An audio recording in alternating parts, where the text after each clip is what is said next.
What is this? Seriously? It's no wonder I couldn't help but exclaim that. There, in front of me, were the words of a termination notice. I had been told not to contact during business trips, but this was something I couldn't just ignore. I hurriedly called Jack. No answer. I called over and over again.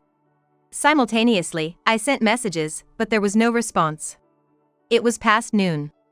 Maybe he couldn't answer because of work. But I had to get in touch somehow. After persistently calling, he finally picked up. Hello, Jack. Don't you know not to contact me during work hours? Jack immediately started yelling as soon as he answered. I'm sorry, but it's urgent. You see, I've received a certified letter from the company. I told you not to contact me while I'm on a business trip. Jack was not willing to listen at all. What are you gonna do if your actions ruin the contract? It seemed impossible to get him to listen. All right. I decided to keep silent about the termination notice. As a result of not contacting at all. My name is Sarah Johnson, 30 years old.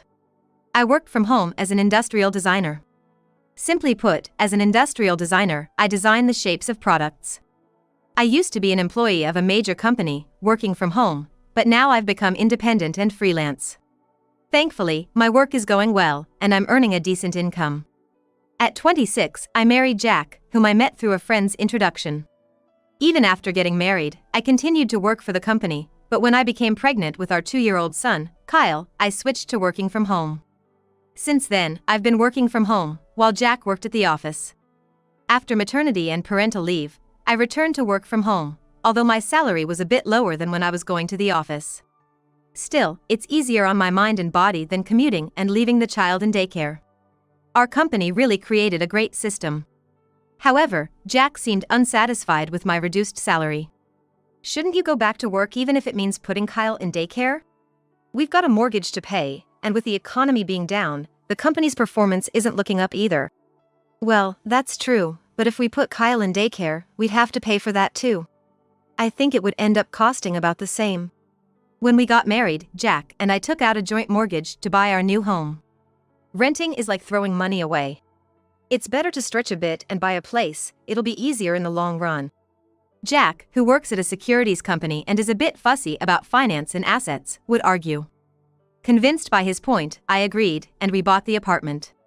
Located near a convenient station for commuting, it was a bit pricey, but we were told it would appreciate in value.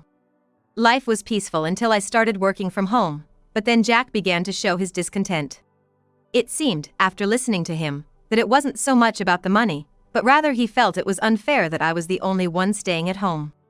If the costs are going to be the same, you might as well go back to work. Staying home all the time leads to a lack of exercise and isolation from society.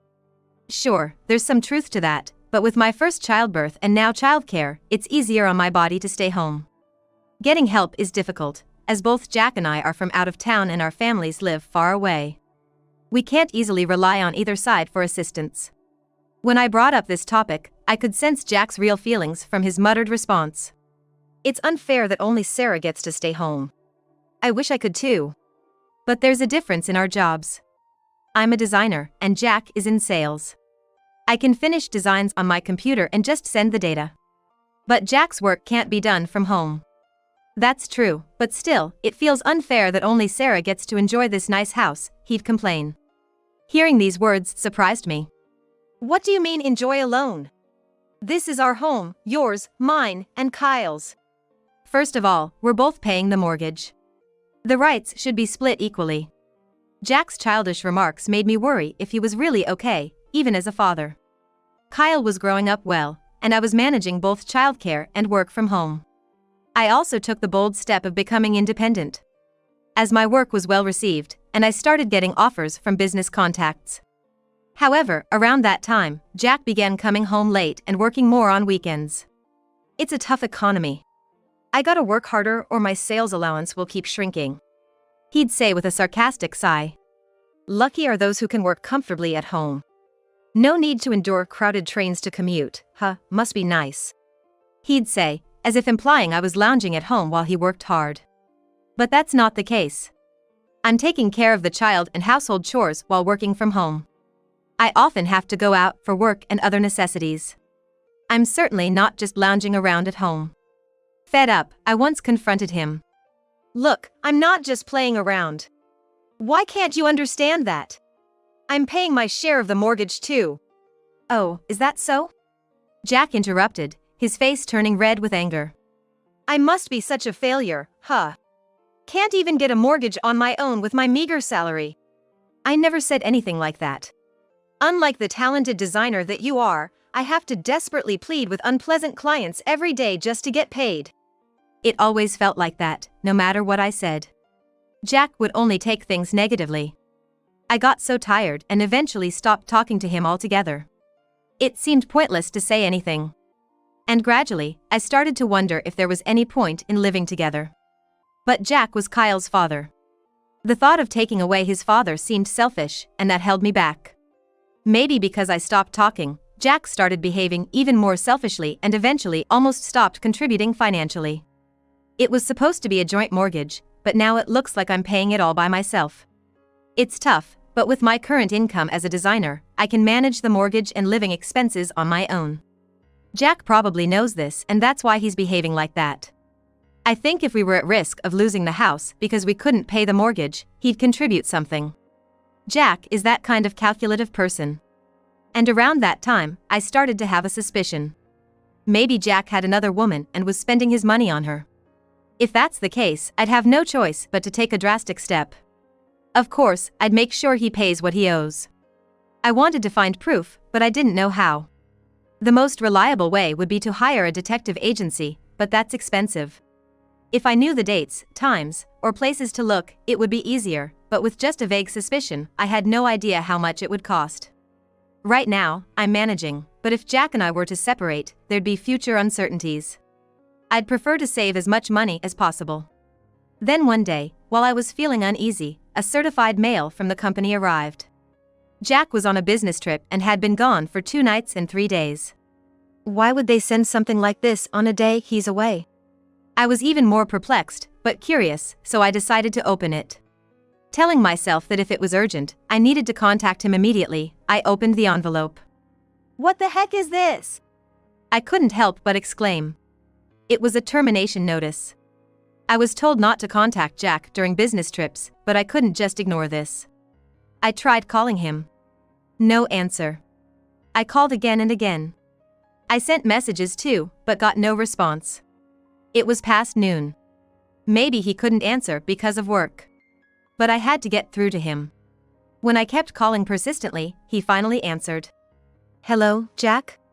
I told you not to contact me when I'm working. Jack yelled as soon as he answered. I'm sorry, but it's urgent. You see, there's this certified mail from the company. Don't contact me when I'm on a business trip. Jack wouldn't listen at all. What if you ruin a contract because of this? As he said that, I heard someone's voice in the background. Could it be? I quickly pressed the record button. Listen, I'll say it again. Don't contact me. Got it? He wouldn't listen, no matter how important it was. Okay. I decided to keep quiet about the termination notice. I ended the call. Jack was the one who didn't listen, even though it was important. And I realized that even if Jack lost his job, it wouldn't affect me much. I'm a designer with a technical skill set, steadily building my career. When I started working from home, I was an employee. As an employee, I had to report daily to the company how many hours I worked and such. I needed to inform them even when I took a day off. But now, I'm independent, handling work not just from my former company but also from other clients. I'm completely freelance. Since becoming freelance, I've been taking on a lot more work and earning several times more than when I was an employee. I could leave Jack and be just fine. But still, it would be a shame to end it like this. That call, I think the voice was a woman's. Listening carefully to the recording, I could make out what was being said. The woman didn't realize I was on the phone and was asking Jack for something. I couldn't hear exactly what it was, but she was asking for something for her birthday. Her birthday must be coming up soon. This could be a clue to find out who Jack's with. If I can narrow down the hints a bit more, I'll consider hiring a detective. For now, I just have to be patient. The next night, Jack returned from his business trip. You know, I told you not to contact me during work, right? Because of you, I almost lost a contract. I'm sorry. I wondered who he was in the middle of making a contract with. Perhaps it was a birthday purchase agreement? I smiled to myself, not showing it on my face. If you understand, then it's fine. I'm gonna take a bath and go to bed. Okay. I quietly watched as Jack prepared for his bath in bed. Once he was sound asleep, I stealthily checked his smartphone. As expected, it was locked. I gently took the phone, used Jack's sleeping finger to unlock it, and began to search. There they were. Photos of Jack cozied up with the same woman. Not just pictures but videos too. Some of them incriminating. Messages, dates, places, how they spent their time together, everything was there. He probably thought I'd never find out about his affair. How he underestimated me. I copied the data from his phone to my computer. Carefully putting the phone back, I started to plan my next move. I'll make sure he experiences hell. First, to uncover the identity of the woman. I couldn't tell who she was just from the photos and chats. I reviewed the data and decided to start from there. The next day, Jack left the house as if nothing had happened. He said he was going to work, but I hoped he could still do his job as usual. After sending him off, I revisited the certified mail. It lacked detailed explanations. I didn't know what he did, but it seemed his termination was final. It was a bit troubling. If Jack lost his job, it'd be harder to make him pay alimony and child support. You can't shake down a turnip. He probably spent what he didn't bring home on that woman. I wanted to recoup at least some of it. Of course, I planned to make her pay damages too. I scrutinized the data transferred to my computer. It was unpleasant to see their intimate exchanges, but I was sure to find some clue. Social media platforms typically require a phone number for user registration. When I checked, there it was. A contact listed as Kate trading in Jack's phone, apparently his mistress. Whether Kate was her real name, I wasn't sure. I picked out the necessary information and compiled the data. Now, what to do with this data? Should I hire a detective, or go straight to a lawyer? Thinking it over, I had a great idea. Something I saw in a melodramatic TV show. I decided to play it out myself. Hey, I think I need to go back to my parents' place for a bit. Why? It's nothing serious, but my mom's caught a bad cold, and my dad can't manage everything alone. Jack glanced at me, pretending to think it over. Probably thought it looked better not to agree too quickly. How many days are you planning to be there? At least 2 or 3 days. I replied, looking up at him as if seeking approval. Jack looked down at me, seemingly pleased with my meek behavior, and his face softened into a smile. That's being a good daughter. Go ahead. Thank you. My demeanor seemed to satisfy him. So, when are you leaving? I wanted to leave today, but it's too late now, so I'll leave first thing tomorrow morning, right after you go to work. Okay, got it. Take care. Jack was unnaturally kind. Probably playing into my plan. The next morning, as usual, he left the house. Despite being told he's fired, I wondered where he was going. But I needed him out to prepare, so please, go ahead. I sent him off with a regretful look and got to work. I left Kyle with a trustworthy babysitter. Someone who had taken care of him several times before for work and errands. I could rely on them without worry. Then I messaged Jack. I'm on the train now. Really sorry for the trouble, planning to be back in 3 days. He replied quickly. Understood, take care. That night, as expected, Jack brought Kate home. I hired professionals to gather all the evidence of their rendezvous. I knew the data already on Jack's smartphone would be enough for a favorable divorce, but I wanted to personally punish them both. On the first day of the trap, Jack and Kate returned home in the afternoon and didn't leave until the next evening. Then came the main event. I was a bit anxious waiting, not knowing what time they'd return, but I was sure they would. Late that night, just before the date changed, they came back. They seemed tipsy, giggling and stumbling into the bedroom, falling on the bed, tangled together. Now, welcome home. As I finished speaking, I flung open the closet door with a loud bang. Kate screamed in shock and tumbled out of the bed. In the process, she hit her head against the cabinet beside the bed. Serves her right. What the?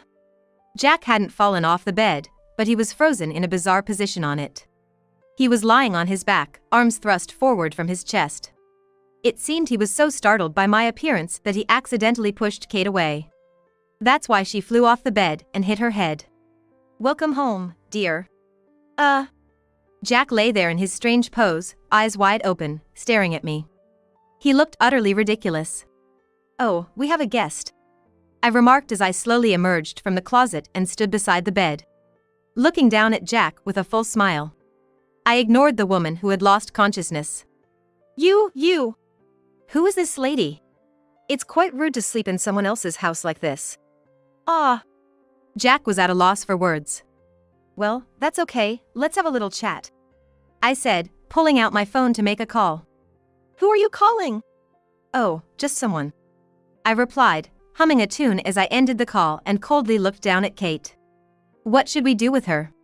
What do you mean what? Should we wake her up? Or let her sleep? Jack glanced back and forth between me and Kate, falling silent in apparent confusion.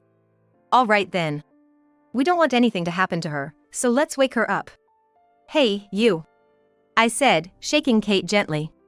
Kate groaned and slowly opened her eyes. Hey, you, I repeated.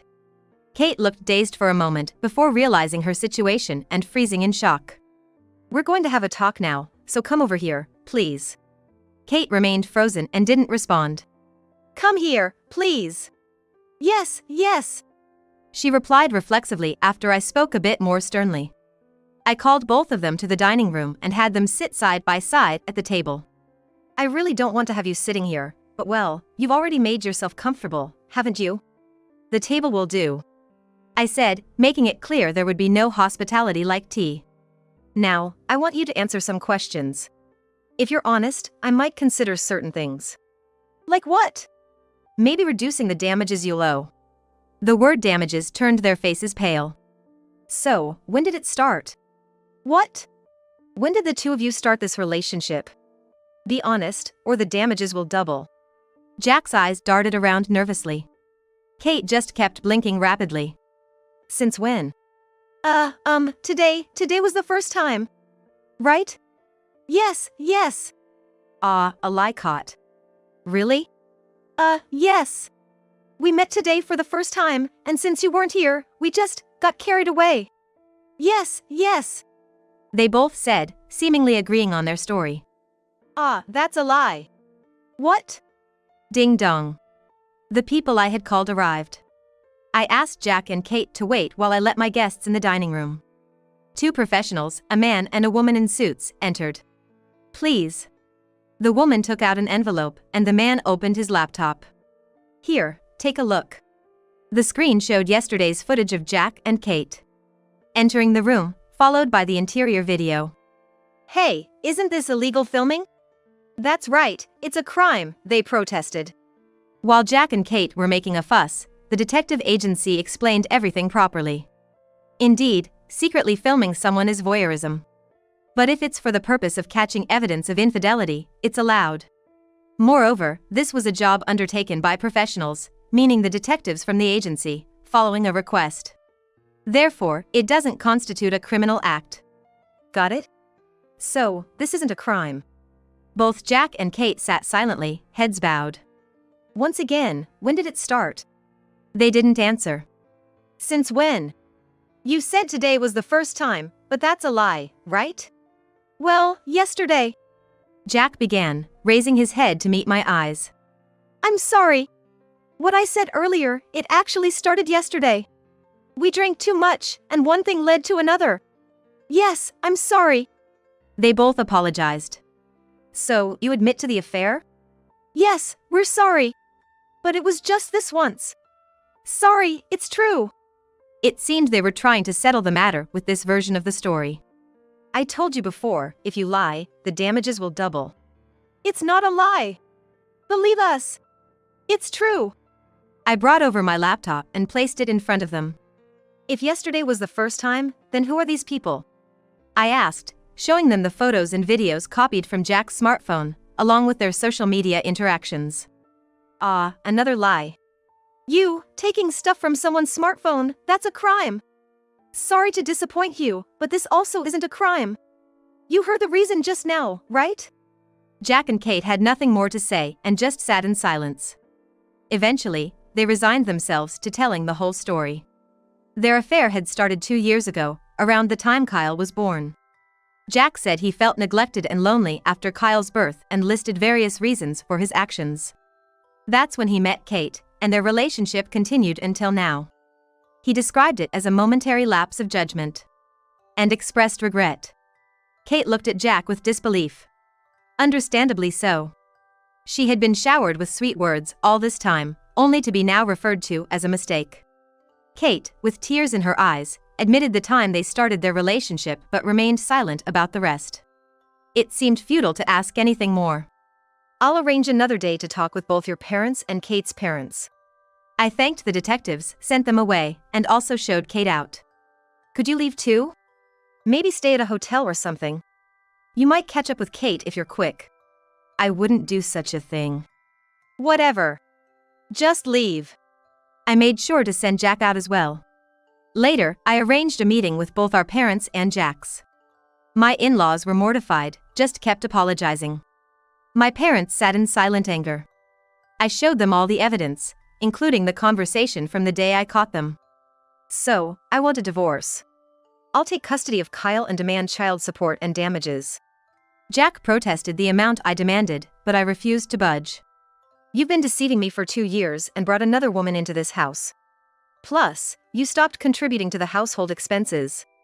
My in-laws were shocked to hear this for the first time. My father-in-law even tried to hit Jack, but I stopped him. I don't want to see that. If you're going to do it, please do it where I can't see. My in-laws promised to cover the damages and child support. Regarding the apartment, I decided to take payment for my share of the mortgage up until now, and then leave the rest to Jack. I don't want to live in a tainted house. Just pay me my share, and then do whatever you want with it. It would probably end up being sold. But selling it now would only result in a loss. Jack had no capacity to keep up with the mortgage payments. It was unavoidable. I found out why Jack was fired from his company. He had caused significant losses to a client. Not just once, but multiple times. I thought it would definitely be profitable. But every single transaction I thought was surefire turned out badly. Jack explained. He felt overshadowed by my success after I became independent and started earning more. In an attempt to outdo me, Jack did something he shouldn't have, making unauthorized stock trades for his clients, causing them losses. Trying to fill the gap he created, he kept repeating the same mistakes, and things became unmanageable. Yet, he believed he would surely recover the losses someday, which is why he couldn't stop. Unaware that his company had caught on, he used his time with Kate to distract himself. That day, he had lied to the company, saying I was sick and he needed to care for me. Who would think they'd send a termination notice to a house with a sick person? Who's really being unreasonable here? It's hard to believe such words are coming from someone who lied to take time off work and go on a trip with another woman under these circumstances. The reason for his affair? After Kyle was born, you stopped paying attention to me. That's to be expected. When there's a baby, even taking care of oneself becomes secondary, let alone catering to a grown man's needs like a child. Tired and unamused by my constant attention to Kyle, he met Kate at a bar and was drawn to her. Kate was young and pretty, and she listened to everything I said with interest. I regained the confidence I had lost. They started a deeper relationship after celebrating her 20th birthday. Kate was 19 when they first met. I bought Kate anything she wanted. Her asking for things was cute. Sarah, you earn enough to buy whatever you want, so you never ask me for anything. To fulfill Kate's wishes, he stopped contributing financially to our home. The apartment has always been your place, I just slept there. So, I thought it was fair for you to pay for it. I remembered him saying that. Sarah, if you became a company employee again, you'd only be home for the same amount of time. Then it would be equal. So that's why he wanted me to stop working from home and commute instead. It's truly exasperating. The excuses Jack kept coming up with, none of them made any sense, no matter how I looked at it. But he blamed it all on me. If only Sarah had continued working like before and supported me, none of this would have happened, he said. Hearing these words, even my father-in-law broke down in tears. It was just pitiful. But that's no longer my concern. Just because they paid the amount I wanted doesn't mean my wounds are healed or that I can forgive them. But they agreed to pay the damages and child support for Kyle that I demanded. So I have to accept it as good enough. I also demanded separate damages from Kate. Thankfully, her parents were responsible and paid everything on her behalf. I had said that lies would cost double, but I decided against it. I have my principles. I settled the matter within those bounds. I'm sorry. Kate apologized, appearing before me with her parents, looking completely different from the drunken Kate I had seen before. She honestly talked about her past. Kate, originally from a rural area, was astonished by the stark difference when she came to the city. Her college classmates all seemed fashionable, flashy, and dazzling. Trying to keep up, she started working at a bar. That's where I met Jack. He said he wasn't getting along with his wife, that they were about to divorce. It was just taking time because of the child. I believed him. Kate seemed to have genuinely loved Jack. Jack was handsome and well paid. He bought me anything I asked for. I was happy that he listened to everything I said. That day, Jack had brought Kate to the apartment, saying they would soon live there together once I was gone. It seems he wanted to save on hotel costs, but Kate believed him. I thought we would soon live together here, and it made me happy. But then, Jack referred to me as just a momentary lapse. Kate said this with tears in her eyes. That's when I realized I was just being played. Her demeanor didn't seem deceitful. But I won't say I was deceived. I knew he was married and still got involved. It's my fault. I'm sorry. Kate and her parents apologized together. The truth is unclear. Perhaps, Jack did have genuine feelings for Kate at some point. However, in the end, he chose to prioritize his own interests. It seems that his understanding of the situation was ultimately shallow. He's someone who selfishly acts on whims, just like a child, relying on his wife, then feeling neglected and unappreciated. Kate would be better off forgetting about such a man. Kate has since quit college and returned to the countryside with her parents to start over. I'll work and pay back what my parents covered as soon as possible. Although I once despised her, I now hope she finds a straight path in life and happiness. Afterward, Jack was fired from his company and sued for the losses he couldn't cover. That was expected. He lied to the company to take time off and was caught embezzling for his escapades. It wasn't just causing losses to clients, he used that money for personal enjoyment, which led to his judgment. Though he received a suspended sentence, his future is uncertain. I feel sorry for my in-laws, who were good people, but it was a deserved outcome. I've returned to my parents' home, where they help me with Kyle while I continue working. Despite the personal turmoil, my career is going well. Kyle's growth is now my sole comfort. For now, I think I don't need a man in my life. But like Kate, who's gone back to start anew, I too hope to meet someone truly trustworthy someday. I believe there's still someone good out there for me. Life is still long. It's too long to stumble over a single failure and give up. I want to show Kyle a forward-looking, resilient spirit. Never to become someone who loses everything due to childish dependency, like his father. For that reason, I will keep looking ahead, hold my head high, and keep walking. I will never give up on any happiness.